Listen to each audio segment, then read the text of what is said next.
Então, muitas das vezes eu começava alguma coisa já sabendo que eu não ia terminar. Lá no fundo, eu já tinha aquela certeza de que eu não ia terminar. Você não procrastina por preguiça. O motivo de você procrastinar é outro. E eu parei de procrastinar depois de entender isso. Durante muitos anos na minha vida, eu me considerava uma pessoa preguiçosa e uma pessoa procrastinadora. Eu sempre pensava que eu começava tudo e nunca terminava nada. Eu sempre começando uma coisa nova, uma tarefa, uma atividade, e eu começava, ficava 1, 2 meses e depois eu parava.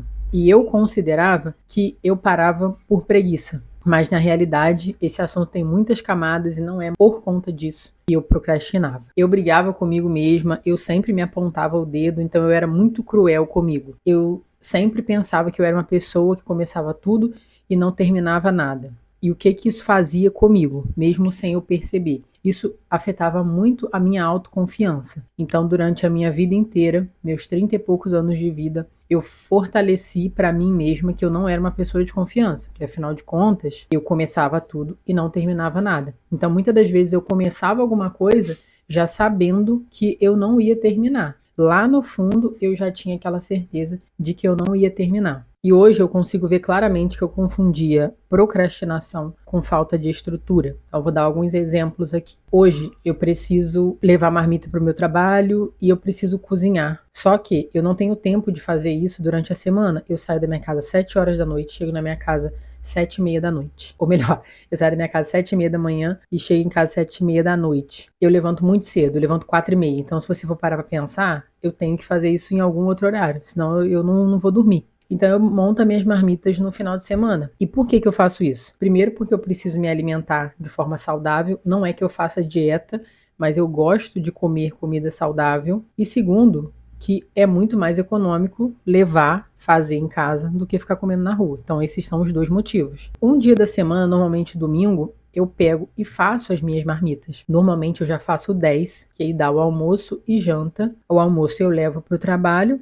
A janta, quando eu chego em casa, eu não tenho aquela vontade de pedir iFood, porque a minha já está pronta. Então isso, além de economizar, eu ainda me alimento bem. Mas isso só é possível se eu me organizar, se eu criar uma estrutura. Então, para isso acontecer, para eu conseguir me alimentar melhor e para eu conseguir não gastar tanto dinheiro com comida, eu faço isso no final de semana. Percebe que é estrutura? Será que eu ia fazer isso num dia de semana? É claro que não. Quando eu me programo para fazer tal coisa, a minha cabeça está descansada. Mas quando, de repente, eu vou fazer aquela coisa, a minha cabeça já está de outra forma. E a minha cabeça, depois que eu saio do trabalho, ela já está hiper cansada. Às vezes eu já me estressei com alguma coisa lá no trabalho, então não vai ser a mesma pessoa que pensou. Então percebe que a gente só tem que diminuir os atritos. Um outro exemplo também clássico de ter que ir treinar. Não vou falar para vocês que eu amo ir treinar todos os dias. Eu gosto de treinar, mas tem dia que eu não tô com a mínima vontade de ir.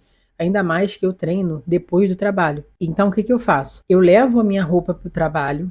Lá no trabalho, antes de sair, eu já troco de roupa e dali mesmo eu vou direto para academia. Por quê? Se eu for em casa, vai quebrar o meu sistema. E em casa me atrapalha a ir para academia. Principalmente num dia que eu não tô afim de ir. Eu vou em casa fazer o quê? Sendo que eu posso quebrar essa barreira e já ir direto para academia. Percebe que é só facilitar a execução da tarefa criando essas estruturas, criando esses sistemas. Então, antes de se chamar de procrastinador, indisciplinado, reveja os seus sistemas. Reveja se isso daí não tá um caos. Trazendo até uma questão minha aqui agora, que eu acabei de lembrar. Quando eu venho aqui pro YouTube produzir esses vídeos, eu tenho muita dificuldade porque hoje eu ainda moro com a minha mãe, então é muito barulho.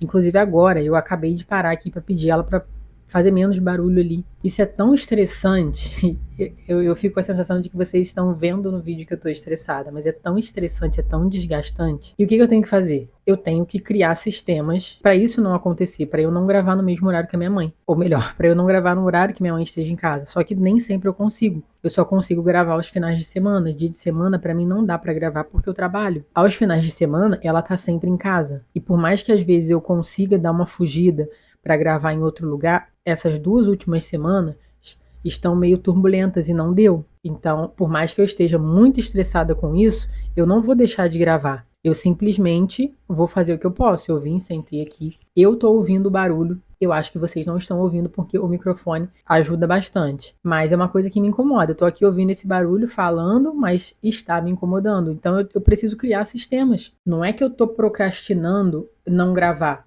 É que realmente a cabeça fica zoada. E a gente tem que saber identificar essas coisas e saber lidar com isso. Porque senão, realmente, a gente vai sempre adiar. Sempre deixar para depois, porque o nosso ambiente em volta, na maioria das vezes, quando a gente procrastina, ele não está colaborando, porque se ele tivesse colaborando, essa barreira seria bem menor. Eu tinha uma dificuldade muito grande também de manter o hábito de leitura, e é uma coisa que eu coloquei no meu 2026 que eu ia começar a fazer. Só que eu não vou mentir, eu não gosto de ler. É uma atividade que eu faço, mas a minha cabeça fica o tempo todo me chamando para outros lugares. Então eu tive que criar um sistema para eu conseguir ler. O que eu faço? Eu venho, sento aqui, pego o livro e leio marcando. Marca texto e às vezes eu marco com a caneta também. E eu escrevo também num caderno os pontos mais importantes da leitura. Isso além de facilitar a gravação daquilo ali que eu estou lendo, a memorização na realidade, isso também me ajuda a não me dar sono, me ajuda a ficar mais focada, porque eu tô sentada, eu não tô lendo deitada. Percebe a diferença? Então eu precisei criar isso. Eu não sou mais criança, né? Quando a gente é criança, que a gente fica, eu não gosto de ler. Realmente, eu não gosto, eu prefiro ver uma série do que ler. Mas eu sei da importância da leitura para minha vida, para o meu crescimento, então eu quero ser uma pessoa que lê. Então eu tive que criar esse sistema. Inclusive os livros estão até aqui, eu vou começar esse aqui agora. Eu acho muito pertinente para mim esse livro. E eu tô terminando esse daqui. Eu já li esse aqui uma vez, em 2018. Não lembro se foi de 2018 ou 2016 que eu li. Não fez sentido nenhum na época, mas hoje tá fazendo muito sentido para mim. Tô terminando, falta um pouquinho. E terminando, eu vou começar esse outro aqui. Então, muitas das vezes, para a gente conseguir manter certos hábitos, a gente vai ter que criar sistemas, a gente vai ter que mexer na estrutura, a gente vai ter que arrumar de uma forma que facilite a execução daquilo ali. Porque, que nem eu falei, a gente não é mais criança. Criança que fica com essas desculpas, com essas coisas. Nós somos adultos. Por mais que, às vezes, eu queira dar desculpa de alguma coisa, tem coisa que eu sei que se eu ficar dando desculpa, isso só vai me prejudicar. Talvez eu não vou ver a coisa prejudicial ali num primeiro momento, mas num longo prazo, eu sei que isso vai me prejudicar. Então eu que tenho que criar formas de parar de ficar adiando tal tarefa. E aí existem várias formas de fazer isso. A vida de cada um é diferente. Eu dei aqui 2 exemplos meus, né, de leitura. Na verdade, eu dei 3: leitura, academia e a questão da marmita. E dei o exemplo também da produção de conteúdo. Eu tive que criar um sistema para poder produzir. E é assim que é na minha vida, mas vai ter gente que vai ter filho, vai ter gente que vai ter uma rotina totalmente diferente da minha. E aí cada um vai ter que ver a sua realidade para se organizar. Então percebe que não é força de vontade, é só planejamento. E muitas das vezes, assim, não vai sair conforme a gente planejou. E eu tô passando por um momento muito caótico aqui, a minha cabeça, só eu sei como que tá a minha cabeça, porque eu planejei algumas coisas e elas não estão acontecendo no momento que eu planejei. E o que eu vou fazer? Surtar? Não, porque surtar não vai mudar em nada, surtar só vai me prejudicar todo ao meu redor, tudo que eu tenho que fazer. Então eu preciso saber lidar com isso. Muitas das vezes a gente vai planejar, mas imprevisto vai acontecer e a gente vai ter que saber lidar com isso. Então não é força de vontade, é planejamento. Se planeje, veja o que você pode mudar para que você consiga fazer as tarefas que você tem que fazer da melhor forma possível, sem que isso te gaste uma energia mental gigante e sem que você fique se colocando para baixo, se apontando o dedo o tempo todo, que eu sei que a gente faz isso, e isso é muito cruel. E o curioso disso tudo é que eu achei que isso era falta de disciplina, porque foi o que falaram para mim durante a minha vida. Está sendo indisciplinada, mas na realidade ninguém me ensinou que eu tinha que criar menos atrito. E eu me cobrava muito também porque eu achava que eu nunca podia errar. Então, se eu me propus a fazer alguma coisa, se eu me propus aí 5 dias na academia, se eu for um, eu já fico me cobrando porque eu não fui um. Mas na realidade, é só a vida mesmo, porque a vida é assim. Nem sempre o que a gente vai planejar é o que vai acontecer. Então a gente também tem que ter essa sabedoria de não se cobrar tanto por conta disso. Por que eu não fui um dia? Teve um motivo? Às vezes eu só estava cansada e tá tudo bem.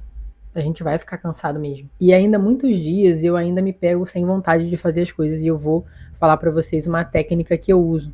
Eu chamo de técnica dos 15 minutos, que eu costumo falar, a gente só precisa de 15 minutos para fazer alguma coisa. Então, quando eu não quero ir na academia, não tô a fim de ir, tô com preguiça, eu só preciso de 15 minutos para ir. Então eu engano meu cérebro. Olha, você só precisa de 15 minutos. Então eu vou lá 15 minutos. Mas eu não fico lá só 15 minutos. Eu vou, fico os primeiros 15 minutos. Depois, quando eu vejo, eu nem me dou conta de que esses 15 minutos passaram, porque o meu corpo já produziu várias coisas ali e eu já me acostumei com aquilo. Aí eu fico mais 15 e depois mais 15. E aí, como eu treino só 45 minutos, meu treino finaliza ali. Então, quando você não quiser fazer alguma coisa, experimenta usar isso. Parece bobeira, também achava, mas faz muito sentido. Você vai falar para você mesmo, então só 15 minutos, só 15 minutos. E mesmo que seja só 15 minutos, você vai ler, coloca um cronômetro, 15 minutos, deu os 15 minutos ali, você para. Se você quiser continuar, continua, se não, faça somente os 15 minutos, que é disso que você precisa. 15 minutos. É melhor 15 minutos todos os dias, de forma consistente, do que 0 minutos. E para a gente finalizar, a disciplina não é alguma coisa que você nasce com aquilo ali. Essa disciplina ela vai vir como consequência de você organizar a vida de um jeito mais fácil para você. E a gente se vê no próximo vídeo.